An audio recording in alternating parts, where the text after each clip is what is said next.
You could cook every single meal, plan every date, send every good morning text, and rebuild your whole life around them, and they will still pull back. It is not because you did something wrong. It is not because you are not enough. It is because of something buried so deep inside them that even they cannot fully explain it. And today I am going to lay it all out for you. Because once you understand what an avoidant person is actually loyal to, every push and pull, every hot and cold moment, every disappearing act, every almost relationship you have ever gone through will finally start to make sense. If this is something you have been struggling to understand, type the word loyal in the comments right now. And if you want to understand people on a level that most never reach, hit subscribe, because we go deep here. We do not do shallow advice. We get down to the truth. Let me start with something uncomfortable. The avoidant person in your life does not experience love the way you do. That is not a criticism of them. It is not a judgment. It is simply the truth. And the faster you accept this, not just in your head, but in your heart, the faster you stop wearing yourself down trying to earn something from someone running on a completely different emotional system than you. Because here is the reality. Most people spend years, sometimes their whole lives, trying to figure out what they need to change to make an avoidant stay, to get them to open up, to get them to choose them. They try being less clingy, they try being more available, they try giving space, they try backing off, they try being warmer, they try being cooler, they try nearly everything. And almost every time, nothing truly changes in a lasting way. The avoidant might soften a little, they might come closer for a bit, they might even say all the right words, but then something shifts, something unseen, something you cannot put your finger on, and they begin pulling away again, and you are left asking yourself what you did wrong, what you said, what you missed. And honestly, the answer is probably nothing, because this was never really about you or your actions. It comes down to what the avoidant person is loyal to, and they are not loyal to you. They are not loyal to the relationship. They are not even loyal to their own happiness. They are loyal to exactly one thing, their sense of safety, their emotional safety, not yours, theirs. And here is where things get interesting, because when people hear the word safety, they usually think of it as something positive. And it is. For most people, feeling safe in a relationship means being able to open up, to be vulnerable, to let someone in, to trust that person will not hurt them. But for someone avoidant, safety looks totally different. For them, safety is not closeness. Safety is distance. Safety is independence. Safety means being able to function without needing anyone else. Safety, to an avoidant person, is knowing they are the one in charge of their own emotional state, and no person, no matter how wonderful, can ever compete with that sense of control. This is the heart of everything you need to grasp. The avoidant is not picking someone else over you. They are not choosing their hobbies over you. They are not favoring their independence because they secretly despise commitment. They are choosing all of it because it feels safe. And you, someone who wants closeness, who wants genuine intimacy, who wants a real emotional bond, you represent exactly what feels dangerous to them. Not because you are wrong, not because you are doing anything bad, but because closeness itself, true closeness, feels like a threat to their nervous system. Sit with that for a moment. Real closeness feels like a threat. That is the thing you are up against. That is what you are competing with, and you cannot love someone out of a threat response. You cannot make enough dinners. You cannot send enough sweet messages. You cannot show up in enough thoughtful ways to stop someone from feeling threatened by the very thing you are giving them. And this is the painful irony of loving an avoidant person. The more love you give, the more threatened they feel. The more you show up, the more they retreat. The more you try to close the gap, the quicker they widen it. It is not personal, yet it feels deeply personal. And that feeling, that gut-wrenching feeling of doing everything right and still losing someone, is what breaks the people who fall for avoidance. So let us go even further, because I do not want you to only grasp the surface here. I want you to understand where it all comes from, because that is where the real understanding lives. Avoidant attachment does not appear out of nowhere. It is not some flaw someone was simply born with. It is learned behavior. It usually forms early in life as a way to cope with an environment where emotional needs were repeatedly ignored, brushed off, or punished. Picture what that means for a child who cries out for comfort and gets silence in return, a child who shows sadness and is told to stop being so sensitive, a child who reaches out for connection only to find that the person they need cannot or will not give it. What does that child take away from this? That child learns that needing others is risky. That child learns that being vulnerable only leads to letdown. That child learns the safest path is to need less, feel less, and become so self-reliant that they never have to lean on anyone emotionally. And that strategy works. It works within that environment. It shields them. It keeps them going. It helps them survive a situation that would otherwise crush them emotionally. The problem is that child eventually grows up, the environment shifts, but the strategy remains. And now you have an adult whose nervous system has been trained on a deep level to link emotional closeness with danger. Then they meet someone incredible, someone kind, someone who stirs feelings in them they have never felt before, or at least never allowed themselves to feel. And for a moment it feels amazing, because they truly want it. Part of them is craving that connection. They do not want to be alone forever. They do not want to go through life never letting anyone in. They are human, with human needs, just like everybody else. But the closer things get, the louder the alarm bells start ringing inside them. And that alarm has nothing to do with logic. It does not listen to reason. It does not listen to love. It only responds to one thing, a sense of danger, and closeness to their nervous system registers as danger. So what happens next? They do exactly what their internal wiring has trained them to do.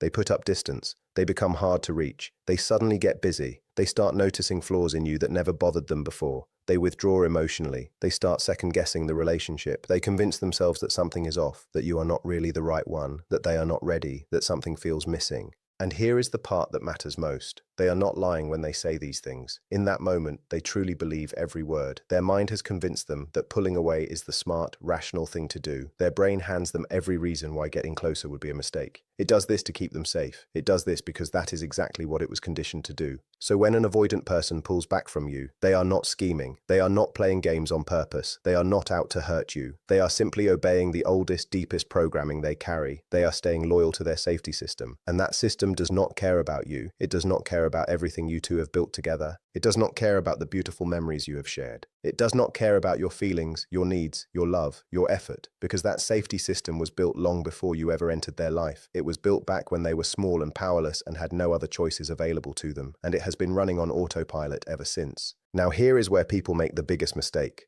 And I really need you to hear this, because this mistake ends up costing people years of their lives. When people learn about avoidant attachment, they often turn it into a reason to keep trying harder. They think, okay, now I get it, now I understand why they act this way, so I just need to be more patient, more understanding, give them more space, love them better, stick around long enough until they finally feel safe. And sometimes that sounds noble. It feels like the compassionate choice, but I want to push back on that. Not because compassion is a bad thing, but because that mindset puts all the responsibility on you and none on them. And that is not compassion.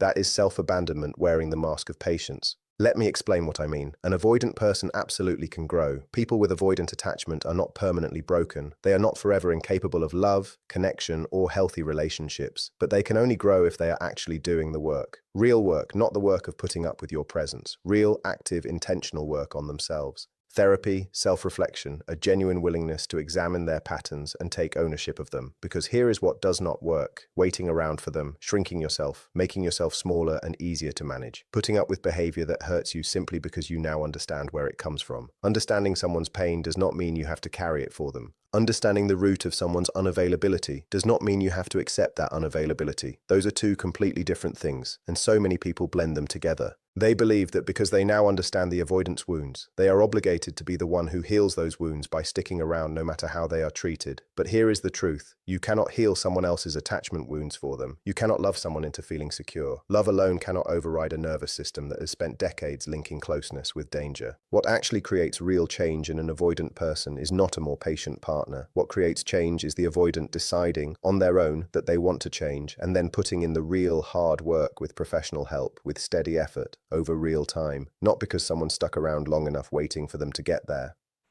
Now let us talk about the thing nobody really wants to talk about, the push and pull cycle. Because if you have ever been with an avoidant, you know exactly what I mean. And it is one of the most psychologically addictive patterns in human relationships. Here is how it plays out. The avoidant pulls away. You feel the loss of their warmth and closeness. You start to panic. You reach out, you give more, you try harder, and then one of two things happens. Either they stay silent and you spiral further into anxiety, or they come back, they warm up again, and the moment they return, it feels incredible, because the relief of having them close again after fearing you lost them creates a massive emotional rush. Your brain treats that reconnection like something deeply rewarding, almost like a drug. Then they pull away again, and the cycle starts over.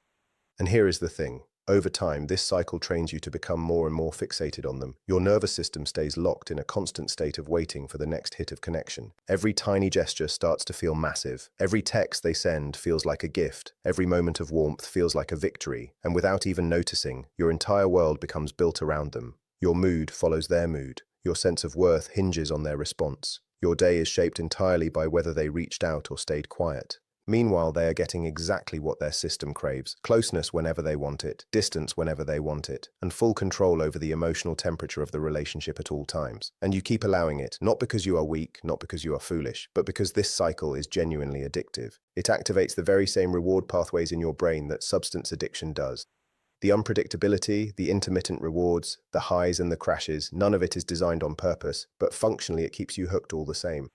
And the only way out is to see it clearly. Name it for what it is, and refuse to keep playing along, That is one of the hardest things a person can do while stuck inside this pattern, because walking away does not feel like freedom in the moment. It feels like loss. It feels like giving up on something real. It feels like abandoning someone you love right when they need the most patience. But what is actually happening is that you are choosing yourself. You are deciding that your need for steady love and connection matters just as much as their need for emotional safety. And it does. Your needs are valid. Your longing for closeness is not a flaw. Your need for security in a relationship is not weakness or neediness. It is a completely normal, healthy human need. And you deserve someone who can actually meet that need. Not flawlessly, not effortlessly, but consistently. Someone who, when they feel the urge to pull back, chooses to talk to you instead. Someone who notices their own patterns and takes responsibility for them. Someone who is actively building a future with you instead of holding you at exactly the distance that keeps them comfortable. Now, I want to bring up something important because I do not want this to turn into avoidant bashing. I do not believe avoidants are bad people. I believe they are people carrying real pain. And their pulling away, while painful for you, is also painful for them. The avoidant is not actually winning in this dynamic. They might seem like they are. They might look unbothered. They might appear completely fine on the surface. But underneath, many avoidants carry a deep sense of loneliness. There is a part of them that genuinely craves connection, but they have learned to bury that craving so deeply that they sometimes cannot even feel it consciously. They tell themselves they are fine on their own. They tell themselves they do not need anyone. But there is a real difference between not needing people and being disconnected from your own needs. Avoidants have often learned to shut off from their own needs so thoroughly that they do not even register the loneliness until everything goes quiet, until there are no distractions left, until it is just them alone with themselves. And in those quiet moments, many avoidants feel an ache they cannot fully explain, an emptiness that does not add up given how much they claim to value independence. That ache is the part of them that wants exactly what everyone wants: love, safety, belonging, being truly known by another person, being loved anyway. They want it. They are just deeply, deeply afraid of it. And that fear ends up running their whole life. That is heartbreaking, both for them and for the people who love them. But heartbreak does not mean you have to stay in a dynamic that is slowly wearing down your self-worth. Having compassion for someone does not mean sacrificing yourself for them. You can understand their pain and still choose to walk away from a situation that is hurting you. Both things can be true at once. Now let me talk about what you can actually do, because I do not want to leave you with just an explanation. Understanding matters, but it is not enough on its own. You need to know what to do with that understanding. The first thing, stop trying to outgive the avoidant. I know this feels backwards, because your instinct when someone pulls away is to do more, to prove how much you care, to show your worth, to demonstrate why staying is worth it. But every time you do more in response to their distance, you are feeding the cycle. You are teaching them that their pulling away makes you work harder. And without meaning to, that tells their nervous system that they are in control, that they are safe, that they can retreat, and you will still be right there. And while that might feel comforting to them in the short term, it actually chips away at their respect and attraction over time, because people do not value what they never had to work for. People do not value a relationship where one person is doing all the effort. That is simply human nature. It applies to everyone, avoidance included. The second thing, get honest about what you truly need, not what you think you are supposed to need. Not what feels reasonable given who this person is, but what you genuinely need in order to feel loved, valued, and secure in a relationship. Write it down. Say it out loud if you have to. Own it without shame, because your needs are real and they matter. Then ask yourself truthfully whether this person is actually meeting those needs. Not whether they could meet them someday if they finally did the work, but whether they are meeting them right now, in reality. If the answer is no, that is important information you are allowed to act on. The third thing, pour into yourself the same way you have been pouring into them.